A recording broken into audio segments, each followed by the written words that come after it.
Alright, welcome back here with part 2. Let's see which filter turns out to work better, whether the other video comes out better or the regular app that comes with the iPhone and using the basic iPhone camera works better. We'll see.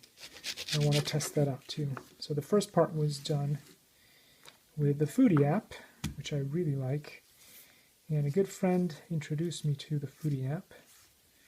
It turns out it is fantastic, both for video and for taking pictures. But in the very beginning, it only seemed to work on the iPhone 5 for taking pictures. The video part didn't work very well. They fixed that, so now I can say it's great for both uses. All right, I'm going to just do this, and then this part here, you can still eat it, but when it comes to serving the actual thing, it doesn't look that good. Like, I don't want any of these bits in there if I'm going to serve it to my family, so I will cut those bits out, and then I'll keep the rest of those bits to be eaten separately. And again, I don't want this bit here. I'm going to cut around it, because that part there is not going to taste that good, especially when it's brown. Alright. So out of that huge pineapple, you see that there isn't a whole lot that actually... Oh boy, this part was very brown.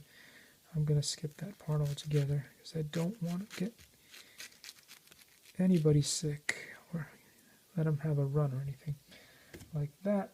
That would be horrible. Horrible, and I would feel horrible about that. So we will avoid it like the plague.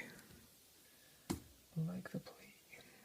Same thing here. There's a bit that's brown in there. I'm going to cut around that. I may or may not decide to eat it myself, because I hate wasting stuff. I just really hate wasting stuff. And you see that huge pineapple turned out to barely even fill this tiny